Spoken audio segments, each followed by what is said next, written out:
डर। कभी कभी डरना अच्छा हो सकता है, क्योंकि स्टॉक मार्केट में अगर आप डरेंगे नहीं तो ओवर कॉन्फिडेंस में अपना नुकसान करवा लेंगे। आज की इस वीडियो में देखेंगे कि किस तरीके से आप इस डर को फेस कर सकते हैं, किस तरीके से डर की सिचुएशन में भी पैनिक ना करते हुए अपने नुकसान को बचाते हुए अपना प्रॉफिट बुक कर सकते हैं। तो आइए शुरू करते हैं।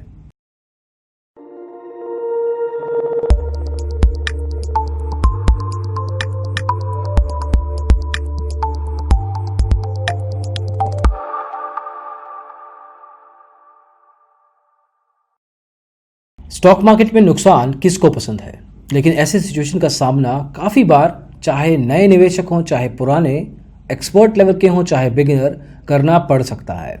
हज़ारों लाखों रुपए का नुकसान स्टॉक मार्केट में रोज़ होता है काफ़ी निवेशकों के साथ। ये तब होता है जब आप अपनी इमोशंस को सामने ले आते हैं। इमोशंस में ज़्यादातर लालच और डर ऐसी इमोशंस हैं जो स्टॉक मार्केट में ऐसे फैसले लेने को मजबूर कर देती हैं। आज इस वीडियो में हम ऐसे 5 डर की बात करेंगे और किस तरह से उन डर सिचुएशन से आप बच सकते हैं। पहला तो आपको मार्केट के लोएस्ट प्राइस पॉइंट पे पहुंचने की ज़रूरत नहीं है। आपको नहीं पता कि क्या ये ही स्टॉक का लोएस्ट प्राइस पॉइंट है। और दूसरी बात, अगर आपको लगता भी है कि ये लोएस्ट प्राइस पॉइंट है तो इस प्राइस पॉइंट पे ही आपको अपना सारा पैसा नहीं लगाना है। कई बार ऐसे स्टॉक मिलेंगे आपको जो कि प्राइस में मिल रहे हैं जो शायद आपने नहीं देखे, तो आपका मन करेगा कि सारा का सारा लमसम अमाउंट मैं इस पे लगा दूं, लेकिन स्टॉक अभी और गिर सकता है क्योंकि शायद मार्केट में ऐसी सिचुएशन क्रिएट हो चुकी है जिसकी वजह से अभी वॉलेटिलिटी बरकरार रहेगी। तो उस केस में अपने नेक्स्ट लो का इंतज़ार करें, अभी के अभी सारा पैसा मत लगाएं। हाँ, ट्राई करने की कोशिश में आप नुकसान ज़रूर करेंगे, लेकिन लमसम लगाएंगे अगर तो दिक्कत आ सकती है। इसलिए पहला दिक्कत तो आपको इस डर से दूर रहना है कि मुझे इस स्टॉक प्राइस पॉइंट से बच के रहना है। बचना नहीं है, थोड़ा सा पैसा लगा दीजिए, थोड़ा रखिए, वेट कीजिए, शायद लो प्राइस पॉइंट और आएगा, वहाँ पे लगाइए। अभी लगा देंगे तो नुकसान हो सकता है। एग्जाम्पल देते हैं, मान लीजिए इन्फोसिस का एक स्टॉक है, आप चार्ट देख रहे हैं स्क्रीन पे। अगर पहले लोएस्ट प्राइस पॉइंट पे आप लगा देते पिछले 1 साल में तो शायद आपको दूसरा लो प्राइस पॉइंट जो दिख रहा है वो सामना नहीं करना पड़ता। आपके पास सारा का सारा इन्वेस्टेबल इनकम आप लगा चुके हैं, अब आपके पास पैसा ही नहीं बचा।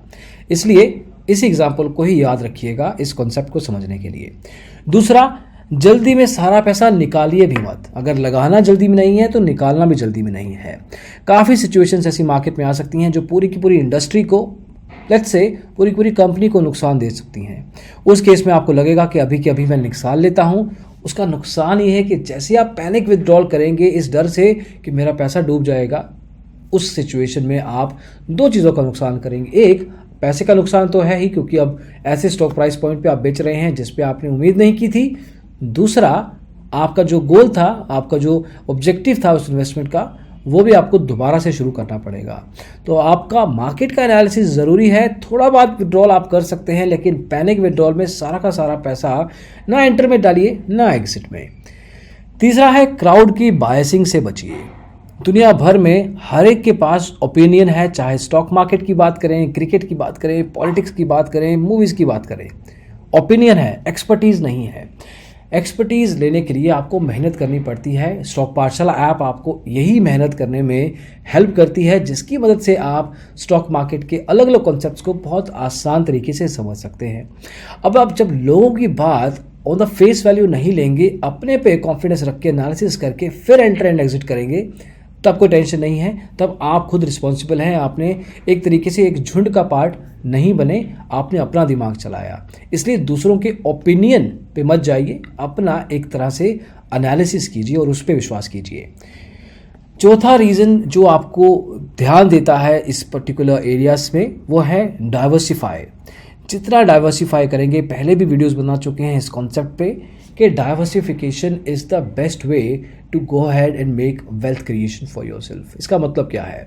आपके पास एक लमसम अमाउंट है और मे बी रेगुलर अमाउंट भी है। अगर आप उसको रेगुलर लेवल पे निवेश करना चाहते हैं, एक एसेट क्लास को मत पकड़िए। सिर्फ स्टॉक मार्केट में मत लगाइए। थोड़ा पैसा म्यूचुअल फंड में, थोड़ा पैसा रियल एस्टेट में लगा सकते हैं, थोड़ा बहुत गोल्ड में लगा सकते हैं, बॉन्ड्स में लगा सकते हैं। इट रियली डिपेंड्स कि आपका अंडरस्टैंडिंग क्या है उस इन्वेस्टमेंट क्लास को लेके पहले उसको सीखना ज़रूरी है। ऐसे आंख बंद करके पैसा नहीं लगाना है। तो एक तरीके से इन्वेस्टमेंट रिस्क को जानिए। अलग अलग प्रोडक्ट्स के अलग अलग इन्वेस्टमेंट रिस्क होते हैं, रिटर्न वैल्यूज़ होती हैं, ये सबको समझना ज़रूरी है। हालांकि सब मुश्किल नहीं है, शुरू में लग सकता है, लेकिन अगर आप एक बार समझ गए उसके बाद सिर्फ री इन्वेस्ट ही करना है, बार बार पैसा ही लगाना है। अगर आपने सिर्फ रियल एस्टेट में पैसा लगाया और मान लो ऐसी सिचुएशन आ गई जिसकी वजह से रियल एस्टेट बैठ गई 3-4 साल के लिए, तो आप फंस गए। अगर आप लॉन्ग टर्म के लिए इन्वेस्टेड हैं तो ठीक है, लेकिन मिड टू शॉर्ट टर्म के लिए नुकसानदायक हो सकता है। 5वां है, अपना खुद का रिस्क फिगर आउट कीजिए। कई लोगों को ज़्यादा रिस्क लेने की आदत होती है, कई लोगों को कम में वो खुश रहते हैं।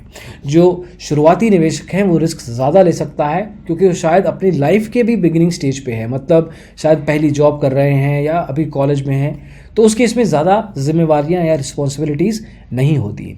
लेकिन अगर आप एक फैमिली चला रहे हैं या खुद भी थोड़ा उम्र हो चुकी है, तो उस केस में आप रिस्क एपेटाइट अपना मिड रखेंगे, कम रखेंगे या मिड रखेंगे, मतलब ज़्यादा हाई रिस्क एपेटाइट के साथ नहीं जाएंगे किसी भी इन्वेस्टमेंट में। तो उस तरीके से पहले आप फिगर आउट कीजिए अपने रिस्क एपेटाइट को, उसके बाद इन्वेस्टमेंट क्लास को चुनिए, उसके बाद फिगर आउट कीजिए कि आपका ऑब्जेक्टिव क्या है, कितना रिटर्न चाहते हैं, उसके बाद आप इन्वेस्ट कीजिए।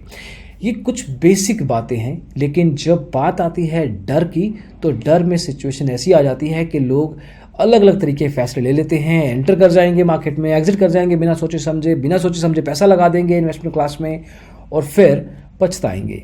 अपने पैसे को बचाइए, बहुत मेहनत से कमाते हैं आप, स्टॉक मार्केट में निवेश करते रहिए, ये आपको अच्छा खासा रिटर्न देता है। और स्टॉक पाठशाला को भी समझते रहिए, पढ़ते रहिए, ये आपको सिखाता है फ्री में भी।